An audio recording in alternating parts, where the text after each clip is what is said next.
Hello student, open your book. आज हम लोग हिंदी ग्रामर में पढ़ते हैं उपसर्ग और प्रत्यय।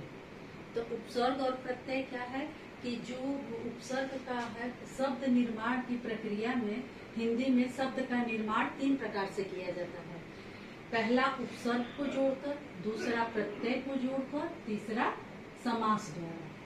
तो उपसर्ग क्या है? जो शब्दांश मूल शब्द के आरंभ में जुड़कर उस शब्द में विशेषता या कोई परिवर्तन ला देते हैं, उन्हें हम उपसर्ग कहते हैं। अब हम समझते हैं मूल शब्द क्या है।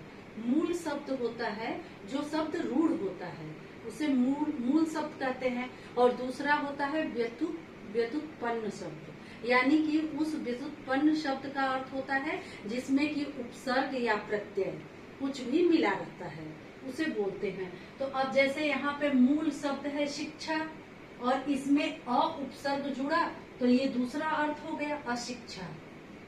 उसी तरह से फिर हिंदी में 3 प्रकार के उपसर्गों का प्रयोग होता है। जैसे पहला है संस्कृत का उपसर्ग, दूसरा हिंदी का उपसर्ग, तीसरा है विदेशी भाषाओं के उपसर्ग। विदेशी भाषाओं यानी कि अरबी, फारसी और अंग्रेजी के भी कुछ उपसर्ग होते हैं जिन्हें कि हम हिंदी भाषा में प्रयोग करते हैं और जिनका की प्रयोग करके हम नए शब्द बनाते हैं। तो पहले हम देखते हैं संस्कृत के उपसर्ग। संस्कृत के उपसर्ग जैसे 22 होते हैं, लेकिन यहाँ पर हम बस दो उदाहरण ही समझाते हैं, बाकी आप बुक में सब देख लीजिएगा। तो देखिए अ से क्या होता है? अ से अगर हम बनाए तो अभाव, अज्ञान, अधर्म। तो आप देख रहे हैं भाव शब्द में अ लगा दिए, अभाव बन गया। ज्ञान है, ज्ञान में अगर अ जोड़ दिए हैं, आगे उपसर्ग अ लगा, अज्ञान बन गया। धर्म, धर्म में अ जुड़ गया, अधर्म शब्द बन गया, मतलब बिल्कुल उसका विपरीत शब्द। और अभी उपसर्ग लगाने से शब्द बनता है अभिनय, अभिशाप। ठीक है। फिर दूसरा है हिंदी के उपसर्ग। हिंदी के उपसर्ग में भी इसके कई उपसर्ग हैं, लेकिन यहाँ पर हम लोग उदाहरण में दो ही उदाहरण देखते हैं। देखिए नी से बना निडर, जैसे डर है इसमें नी जुड़ा है, आगे उपसर्ग वो निडर बना। ये निकम्मा बना। फिर चौ से बना चौपाल, चौराहा। ठीक है। फिर है विदेशी भाषाओं के शब्द। विदेशी भाषाओं में जैसा कि मैंने आपको बताया कि उर्दू, फारसी और क्या बोलते हैं कि अंग्रेजी, कई भाषाओं के शब्द जो है आगे जुड़ करके उपसर्ग नए नए शब्द बनाते हैं। जैसे कम में कमजोर, कम कीमत, खुश है, खुश से खुशबू, खुशकिस्मत, ये शब्द बने। तो ये सब हमारे हिंदी के क्या हैं? उपसर्ग, जो कि नए शब्दों की रचना करते हैं शब्द में जुड़ करके। फिर उसके बाद जैसे यहाँ पे हमने पढ़ा है कि उपसर्ग, प्रत्यय, समास, ये सब तीनों के द्वारा नए नए शब्द बनते हैं। फिर हम पढ़ते हैं प्रत्यय। प्रत्यय वो होता है जो कि मूल शब्द के अंत में लगता है।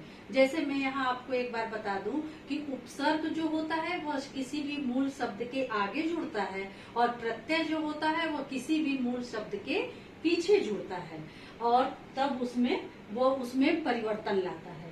तो यहाँ पे देखिए उसके अंत में लगकर उसकी विशेषता को उसमें विशेषता ला देते हैं और उसमें जो है उसे हम प्रत्यय कहते हैं। जैसे सुंदर में ता जोड़े तो सुंदरता, यानी कि उसकी सुंदरता मीन्स क्या हो गया? वो विशेषण शब्द बन गया। हिंदी में 2 प्रकार के प्रत्यय प्रयोग किए जाते हैं, एक कृत प्रत्यय है और दूसरा तद्धित प्रत्यय। कृत प्रत्यय क्या होता है? जो प्रत्यय क्रिया के मूल धातु रूप के साथ लगकर संज्ञा और विशेषणों का निर्माण करते हैं, उन्हें हम कृत प्रत्यय कहते हैं। जैसे कृत प्रत्यय जो होता है वह क्रिया में लगता है, धातु के मूल रूप में जुड़ करके और वो विशेषण बना देता है, उसे हम कृत प्रत्यय कहते हैं। जैसे विशेषण वो क्या बनाया? पढ़ाई, पढ़ में आई जुड़ा पढ़ाई, लिख में आई जुड़ा उसके अंत में लिखाई, लड़ में आई जुड़ा लड़ाई, सिल शब्द में आई जुड़ा सिलाई। फिर यहाँ पे है ई प्रत्यय। ई प्रत्यय बोल में बोली, हंस शब्द से हंसी, खुश शब्द से खुशी बना। उसके बाद हम आते हैं तद्धित प्रत्यय। तद्धित प्रत्यय क्या होता है कि जो प्रत्यय संज्ञा, सर्वनाम तथा विशेषण सूचक शब्दों के अंत में जुड़ते हैं वे तद्धित प्रत्यय कहलाते हैं। कृत प्रत्यय जो होता है वह क्रिया में जुड़ता है, धातु माने क्रिया होता है, और तद्धित प्रत्यय संज्ञा, सर्वनाम, विशेषण सूचक शब्दों में अंत में जुड़ता है। जैसे कि सोना, सोना जो है क्या हुआ, संज्ञा शब्द है, उसमें जुड़ करके ये क्या बन गया, सुनार। खेत, खेत में ई प्रत्यय जुड़ा, खेती। गरी, गरी और में ईमा जुड़ा तो क्या बन गया, गरिमा। तो थैंक यू, हम लोगों ने आज पढ़ लिया उपसर्ग और प्रत्यय।